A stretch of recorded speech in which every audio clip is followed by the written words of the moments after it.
nuestra sección de opinión. Tenemos otra vez al doctor Jorge Emilio, quien nos acompaña, esta vez a hablar acerca de una decisión judicial que se tomó en el municipio de San Gil. ¿Y quién mejor que él, quien es el abogado defensor del municipio, para hablarnos acerca de cuáles son las implicaciones de esta decisión? Doctor Jorge Emilio, bienvenido. Y bueno, hablemos primero que todo y pongamos en contexto a la comunidad de qué se trata esta decisión y sobre qué estamos hablando. Gracias, Javier, un saludo muy especial a usted, al equipo de producción y a la audiencia.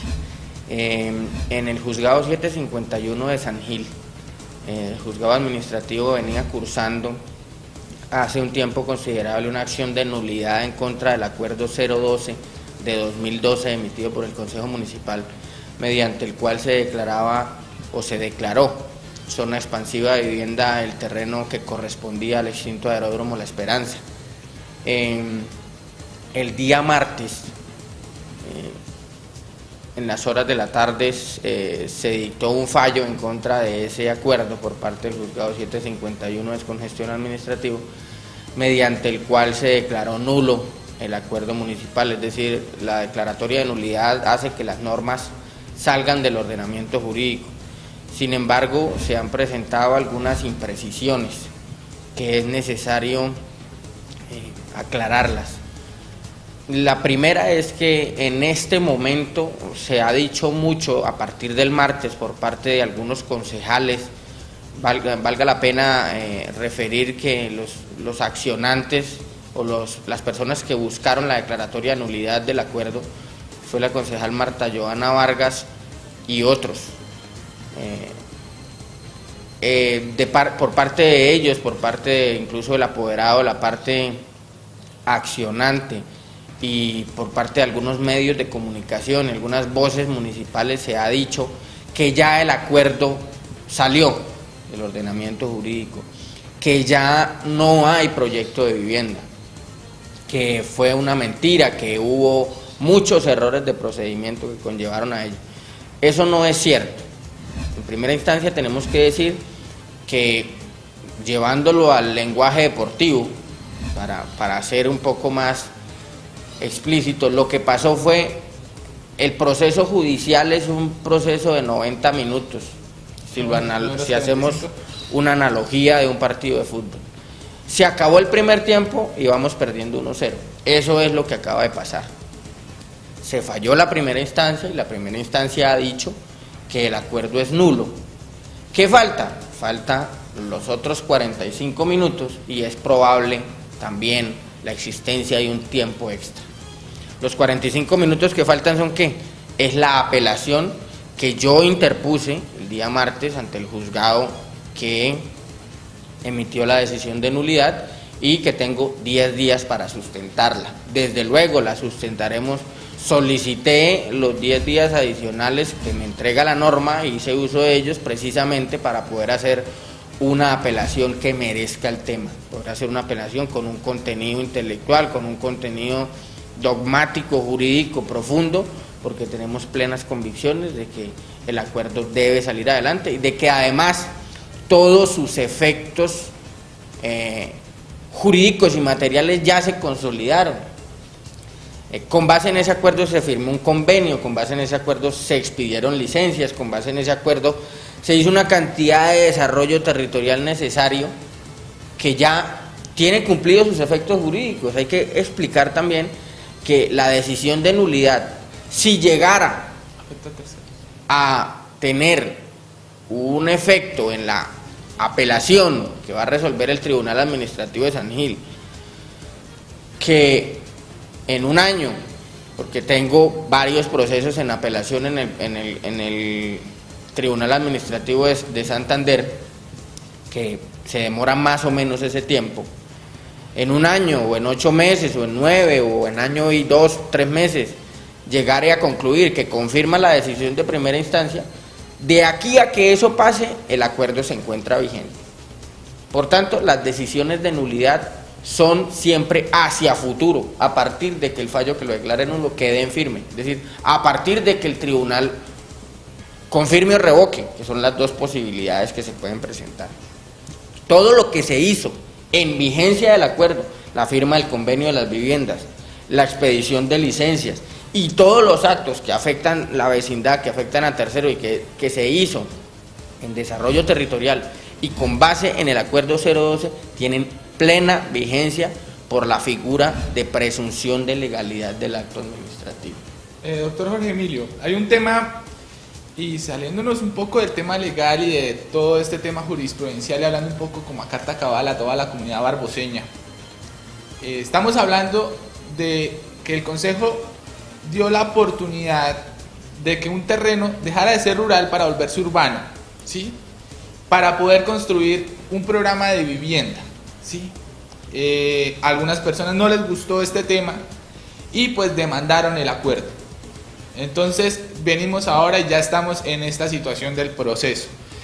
¿Cuáles fueron de pronto esas situaciones por las cuales se tomó esa decisión la juez en este momento? A ver, eso es importante, la pregunta es muy pertinente y es interesante en la medida en que nos permite no dejar que se nos quede en el tintero muchas cosas y mucha desinformación que se ha dado.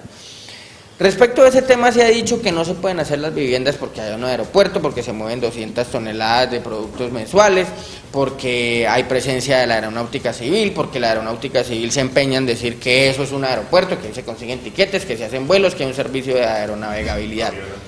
Eso es falso. Y es tan falso que en el debate jurídico nunca se asomó. El debate jurídico giró en torno a ¿qué?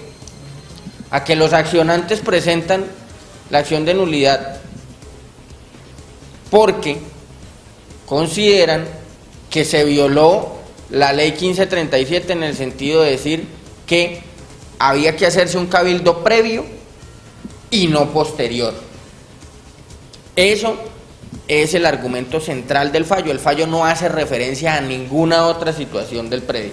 No hace referencia a que allá hay un aeródromo, no hace referencia a que el Consejo carecía de facultad para hacer la modificación, no hace referencia a decir que ahí había un servicio público de aeronavegabilidad, no hace referencia a ningún tipo de situaciones comerciales que pongan al aeródromo, al extinto aeródromo La Esperanza como un puerto comercial importante, no hace referencia absolutamente a nada de eso.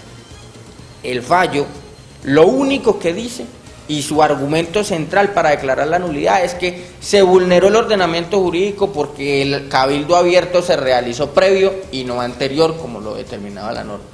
Desde luego, como lo presentamos desde la contestación de la demanda, nosotros tenemos la convicción de que el hecho de que el cabildo abierto haya sido previo y no posterior es un tema simplemente procedimental, porque lo que quería la norma, lo que buscaba el legislador era que la comunidad, en virtud del principio de democracia participativa constitucional, conociera, participara y aprobara una modificación excepcional del esquema de ordenamiento territorial.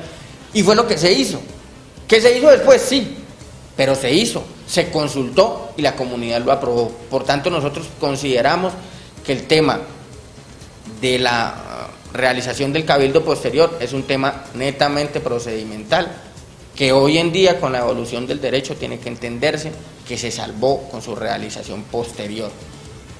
Eso vamos a atacar profundamente en la apelación, atacando además algunos otros defectos que consideramos tuvo el fallo, como una interpretación errónea de un precedente jurisprudencial del Consejo de Estado y otras muchas cosas que merecen hacer un énfasis muy profundo y que tenemos la convicción de que el Tribunal Administrativo de Santander lo va a considerar, ello aunado a lo que dije anteriormente, y es que los efectos del acuerdo municipal ya se cumplieron, ya están en firme, ya se hicieron durante la vigencia del acuerdo. En este momento, los barboseños, las personas, las voces en favor y en contra deben tener claro que en este momento el acuerdo municipal 012 de 2012 se encuentra vigente, tiene plena aplicación. ¿Por qué? Porque el fallo es un fallo de primera instancia, se acabó el primer tiempo de los 45 minutos, presentamos el recurso de apelación, vamos a sustentarlo y tendremos que esperar a que el Tribunal Administrativo de Santander en 8 meses, un año por lo menos, decida dos cosas. Si confirma el fallo de primera instancia, es decir, si dice sí, era necesario previo, se vulneró la norma, se vulneró un principio constitucional de participación democrática, o puede decir no, se revoca el fallo, no se vulneró porque el cabildo abierto se hizo. ¿Que se hizo con posterioridad? Sí, pero eso es un tema procedimental. Esperamos que esa sea la posición del tribunal. Y en todo caso, si el tribunal llegare a decidir que lo confirma, tenemos un extratiempo también, que podría ser un recurso extraordinario de revisión ante el Consejo de Estado, que sería como una especie de tercera instancia, entre comillas, y tendríamos que esperar a que el Consejo de Estado, no en un año o en año y medio, sino en mucho más, decidiera si eso se confirma o se revoca. Quiere decir que durante todo ese tiempo, el acuerdo municipal 012 de 2012 está, en este momento, estará hasta que no haya una decisión de fondo vigente con presunción de legalidad, porque ese fallo no está en firme y no estará hasta que no haya una decisión final. Ya para finalizar, doctor Jorge Emilio, dos cosas. La primera, en este momento no está en firme la decisión del Tribunal de San Gil. Del juzgado 751 administrativo de descongestión de San Gil. No está en firme. Aún no hay ninguna decisión tomada sobre las viviendas de interés prioritario, no hay ninguna decisión judicial sobre ese acuerdo. Un judicial que se tomó el martes, pero no está en firme, no puede cobrar efectos porque al interponer la apelación, el efecto de esa apelación se concede en el efecto suspensivo. ¿Qué quiere decir? Que la decisión tomada que ha sido apelada se suspende, no tiene piso, no ha agarrado, no ha hecho un efecto de coerción sobre la norma que declara nula. Y por disposición del ordenamiento jurídico colombiano, cuando los actos administrativos se emiten, tienen una ficción que se llama la presunción de legalidad. Quiere decir que todo mundo debe aplicarlo hasta que no haya un fallo de la jurisdicción contencioso administrativa en firme, una decisión final contra la cual ya no procedan recursos. En ese momento, si es que el Tribunal Administrativo o el Consejo de Estado, en las dos instancias que he mencionado, decide confirmar la decisión, a partir de ese día se podrá decir que el acuerdo municipal 012 de 2012 es nulo y que ya será imposible hacer vivienda en ese sitio. Y tampoco sería tan así, porque mañana el Consejo Municipal de Barbosa puede, es más, estamos en obligación de adoptar el esquema de ordenamiento territorial. Estamos en término para hacerlo.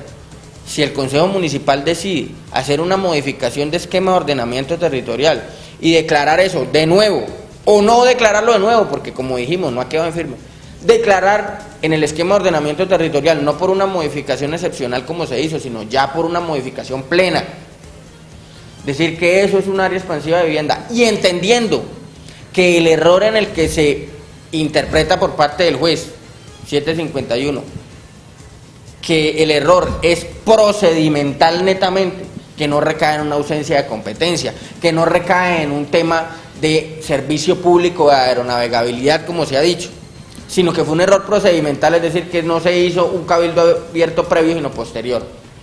Entendiendo eso, el Consejo Municipal puede, respetando las reglas de modificación plena del EOT, hacerlo y declarar eso zona expansiva de vivienda otra vez mediante la modificación al esquema que está en mora de hacer.